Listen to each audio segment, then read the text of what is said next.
The world is not just always benign and good. In that way, it is also a demand, a hope and a demand to be in a world where I can look without fear. But the main point comes from this encouragement to use your eyes freely.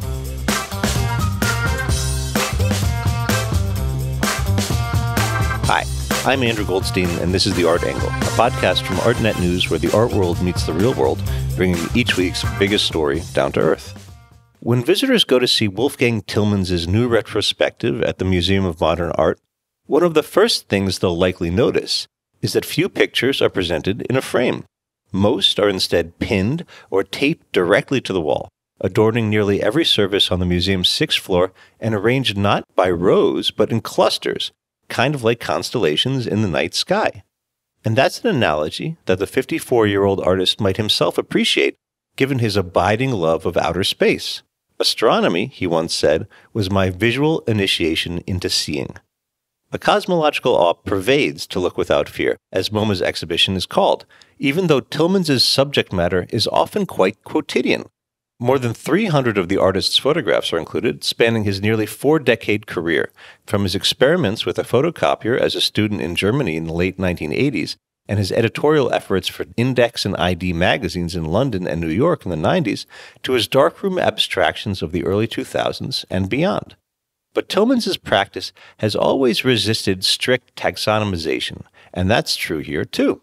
What's on view is not a series of discrete bodies of work, but a kind of diaristic journey through the artist's life, his friends, his lovers, his work, his play, his experience with loss and living with HIV, and his constant consideration of what it means to interpret it all through the technology of photography. No lens-based artist revels in the simple profundity of the medium like him.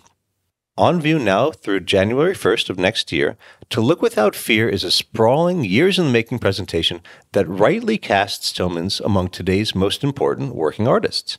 Ahead of the show's opening, Artnet News' Taylor Defoe sat down with Tillmans at MoMA for a conversation about language, looking back in time, and how staring into the cosmos taught him to appreciate life on Earth. Hi, Wolfgang. Hi, Taylor. Thanks for being here with us. Thanks for having me. And congratulations on the show. Yes, it's only just sinking in. You know, I finished a week ago before the Labor Day weekend, and of course, all the focus was on completing it and finishing on time before Friday. And then the unusual thing that there wasn't immediately an opening afterwards. Well, I suppose we should begin with the title of the exhibition, To Look Without Fear. It reads almost as a kind of mission statement to me. I'm curious, what does that phrase mean to you? I mean, it comes out of a sentence that I sometimes say, that I see it as an encouragement, or I encourage myself or others to use their eyes without fear, to be playful, to change perspective, to not be afraid of the evidence one sees, to not be afraid of looking life in the eye, which is, of course, also a hope, because this can't always be the case. The world is not just always benign and good. In that way, it is also a demand, a hope and a demand to be in a world where I can look without fear. But the main point comes from this encouragement to use your eyes freely. When I was walking through the show this morning, I was thinking that you're someone for whom the totalizing models of surveys and retrospectives and monographs feels almost counterintuitive to me. Your practice is so varied, and rarely do your works stay static or stay in the past. You're often remixing pictures and changing scales and mediums and so on. The show isn't your first survey, of course, but I think it's your biggest. It's the biggest in scale and in breadth. Yeah. And it's rare in the way that it is laid out chronologically. I think it's the first time since If One Thing Matters, Everything Matters in 2003 at Tate Britain. In my mind, I think often chronologically. I have a very good sense of years and even months within years, what happened when and what led to another. But in exhibitions, I often like to have different pictures from different times speak to each other and mix up these temporalities. For the show at MoMA, it was a welcome change to that, and I realized that many people who visit the exhibition won't even have been born in the 1990s, so they don't know what a room in a gallery in 1994 felt like, or in 2003 for that matter. And so making rooms that contain and transport that feeling with the works from that time, and often with the actual original prints that I keep in my studio, was a real eye-opener, challenge, and I think a great opportunity for me and the audience. Yeah. I was going to ask you about the chronological presentation as well. There are some exceptions to that, but it is mostly chronological. And I wanted to ask you, too, if you feel a tension in trying to adapt 30 plus years of work into the survey format. It's an honor in the first place. I never forget about that. And I feel fortunate that there is enough space here to really delve in deep, even though the tension, of course, has been to find ways to feel good about all the works that I had to eliminate that couldn't make it, which is surprising how many they are. And it's been a long process of honing in on what finally constitutes the show as it sits on the 6th floor, which I always do by, on the one hand, careful work in the model, in the studio, but then I also bring more work than I finally can hang and sound it out on site. And that is a process that took 16 days and nights, hanging the entire show myself with my assistants and with the MoMA team. And many positions and compositions of rooms stayed as planned, and others were surprising changes. And altogether, I find that the exhibition, it feels very free to me, whilst on the other hand, I can actually talk you through each wall and how things connect, and maybe not exactly what they mean, but there is a lot of research that went into this, and I think that shows. Yeah.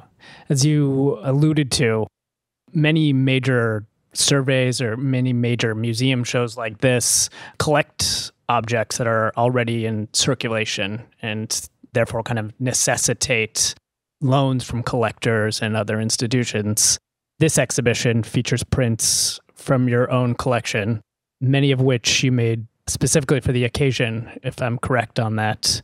I know you've done that in the past for large-scale shows too, worked entirely with your own collection of prints rather than relying on prints that have already been made or prints that other people own. Can you tell me about that process and why you like to work with your own prints for a presentation like this? It is actually a sort of accumulation of prints that, some in the 90s rooms are literally handmade then by me, and some prints might have hung in Tate Modern or in Tate Britain or at the Bayerle. So it's a cumulative pool of exhibition prints that I keep really to be able to make the installations that I do. And the installations are part of my work. No? They are inseparable from what I do. And in order to have free hand at even handling the work, they have to come from myself, because otherwise the museums would not be able to guarantee the lenders the guarantees that they usually have to give. Also, the light levels would be not possible to do the way I do them. And so what I can do in an exhibition here that lasts 3.5 months is totally responsible and okay for the material, the way I use it. They will last many, many years.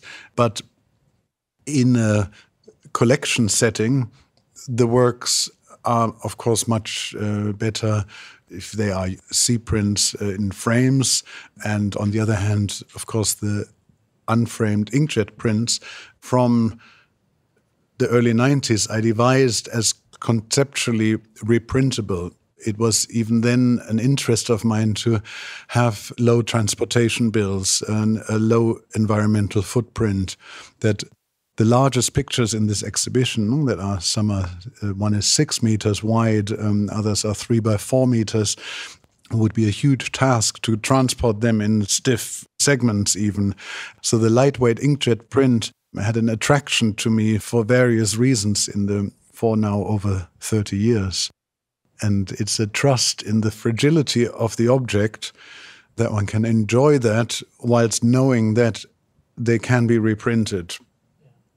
And on the other hand, I don't believe in now everything has to be reprinted every day. Like I enjoy the beauty of the chemistry squares which I made 25 years ago, and the value of paper and the original photocopies from 35 years ago that look like they were made yesterday, and they kept incredibly well. So I don't believe this thought that photography is always like this perishable good.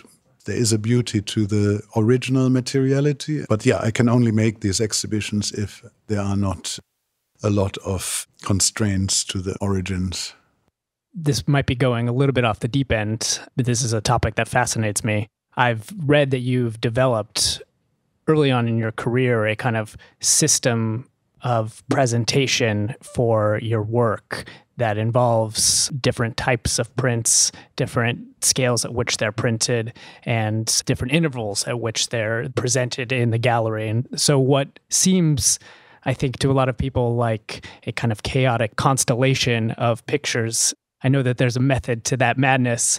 In every show that I've seen of yours, I've tried to sort of crack that code for myself, see if I can figure out if there is a kind of like A to B logic to it. I wonder if you, in preparing for a show, you consider printing certain pictures in various formats, or if you have a specific format in mind, if you have a specific scale or size of a picture in mind, and how that may have applied to this particular exhibition. Mm-hmm. All exhibitions since '92 have underlying a matrix of formats that have been present throughout, and I haven't changed. It's the 12 by 16 inch or 30 by 40 centimeter C-print, it's the A3 photocopy, it is the 20 by 24 inch or 51 by 61 centimeter C-print, and then the large format prints are governed by the roll sizes. Initially, they were 119, and for 20 years now, they're 135 centimeters. And then there is the postcard size photograph, which is the size in which I originally met the image when it came from the lab. And so all the exhibitions have an underlying order of industrial print sheet sizes, which I happily subjected myself to, and within which I felt free to do whatever I do, not to place an image with borders, with all borders on the left, with no border on the right, with borders all around, but always accepting this is the overall sheet size, insisting also that the paper is the work and that you can't just trim that off. And that creates a rhythm, I think, on the wall that is not all that mad and all that chaotic. And of course, language favors these words. It's really an attempt to also reflect the way that I look at the world from this chair, looking out of the window there, looking down, seeing a still life on the table, looking you in the eye, seeing a portrait. All of that is not necessarily a linear perception at 150 centimeter center height on the wall. And I think if you free yourself from you're always welcome to try and playfully crack the code. Or if you observed the sizes, you would see the recurring sizes. It is also possible to understand, but I think it's important just not to want to read it in the one way that it was intended, because there are really many points of entry, with color, for example, being one. Yeah. The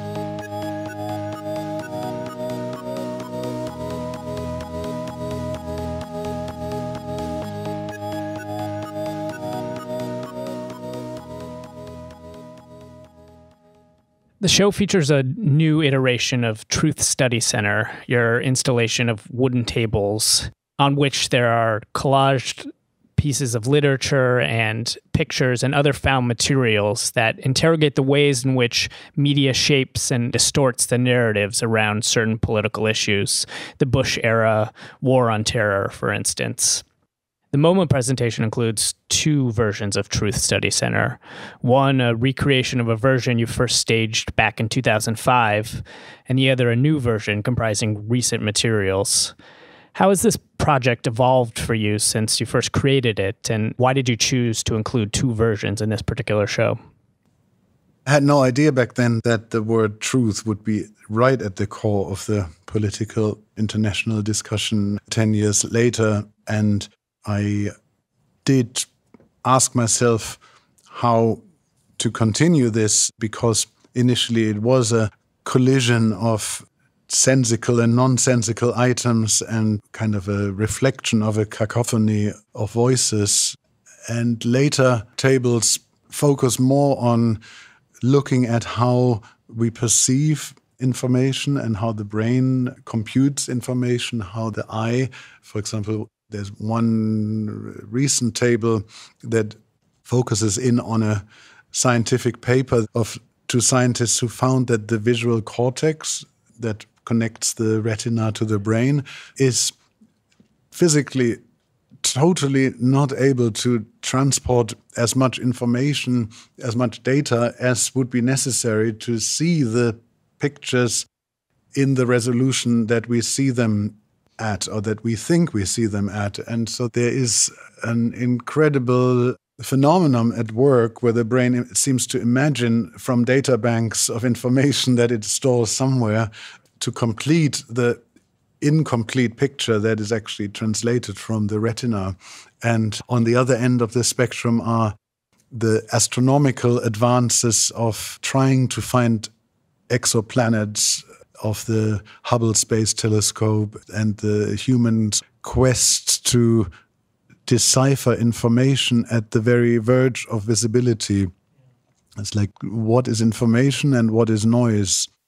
And all this, be it the historical findings that Iraq didn't have weapons of mass destruction or other sort of factual political elements that circulate on the tables, together with these scientific explorations, they all are bound together by history and a sense of time. And recently I interspersed these sentences called Time Mirrored that put all of this in sometimes surprising context. Like one reads, now from today, 1993 is as far away as the Civil Rights Act was in 1993. Right. An interest in text and language has always been present in your work, but for me, it's grown more pronounced in recent years. And that's something that MoMA's recently published book of your collected writings and interviews, the Wolfgang Tillmans Reader, really solidified for me. How has your relationship to language evolved over the course of your career? I mean, to jump into the middle of those 30 years, around the late 2000s, I realized that the lectures and talks that I gave occasionally, maybe 2, 3, 4 times a year in different cities, gathered real considerable amount of people, 200, sometimes 500 people, who sat still attentive for 80 minutes, which is, not normal, not always just to be taken for granted. People start shuffling and move and go get out. And I realized that this is actually a medium in itself. It is a form.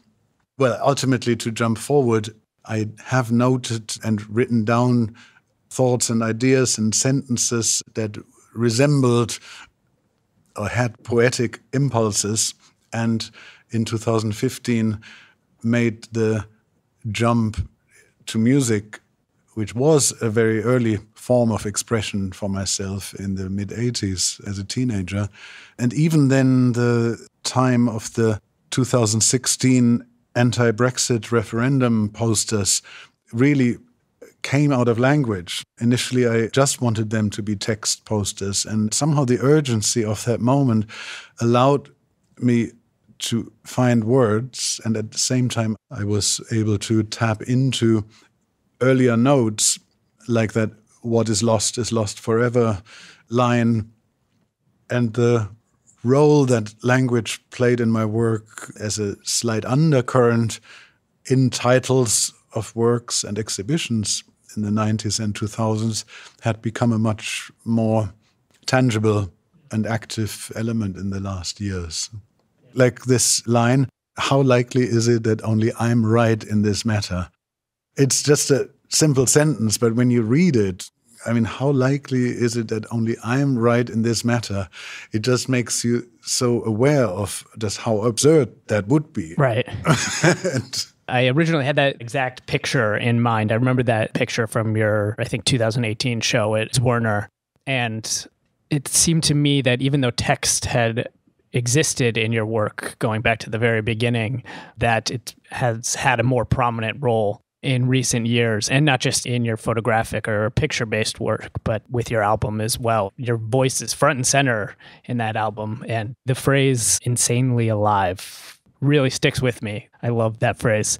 One last question for you, Wolfgang. Okay. Something that really ties your work together for me is your interest in astronomy, which I know goes back to when you were a child. And the show includes numerous examples of your astronomical pictures made across your career, including one of my favorites, which is Venus Transit, a picture that depicts the planet Venus passing in front of the sun, which is a relatively simple phenomenon. It's a rare phenomenon, but a simple one. It's also a profound phenomenon, I think. And it seems to me that many of your pictures, even the more quotidian shots, quote unquote, revel in a kind of similar phenomenon of objects coming together or aligning, be they bodies on a dance floor or pieces of fruit on a windowsill. Can you tell me about how your early experiences with astronomy informed your way of looking, and if you still kind of feel the strains of those experiences with you today? one thing that will always stick with me is the understanding that one learns when observing through a telescope is that looking is not equal looking, that we have in the eye, for example, receptors that are more light sensitive, that are on the periphery of the retina, and in the core, they are more color sensitive. So in order to see certain phenomena or certain objects, you have to look a little bit aside of the object. And the way that astronomy taught me how to observe and taught me the importance of exact observation and trusting your eyes, trusting the recorder, but actually also knowing of the faults of the eye and the limitations. That stays at the core of how I think. And on the other hand, I guess there was a sense of comfort that came from experiencing the vast infinity and loneliness of space, which could make you dizzy and feel especially lonely, but I always felt, well, if we're that lonely, it can't be that bad for me personally. You know, then it's the same for all 5 or 7 billion humans, and we're in this together. You know, we share this loneliness, and that is a certain, like a solidarity that I hope people get from astronomy. That's why I feel astronomy, the James Webb Telescope, is peace work. It brings people together, hopefully, ideally. You know, like there have been lots of hopes in the space age that it would all bring everybody together. Of course, it still hasn't done that, and the ISS is falling apart, and maybe no more Russians and Americans and Europeans will fly together. But I have still full faith and hope in astronomy being a really empowering and peace inducing science and activity. Well, that seems like an appropriate place for us to end. Thanks, Wolfgang, for sitting down with me. Yeah, thanks, Tyler. That's it for this week's episode of The Art Angle. If you like what you heard, you can subscribe to the show on Apple Podcasts, Spotify, or wherever else you get your podcasts. Also, take a moment to rate and review us. It will help other listeners discover what we're doing. The Art Angle is produced by Sonia Manalili, Tim Schneider, and Caroline Goldstein. Thanks for listening, and see you next week.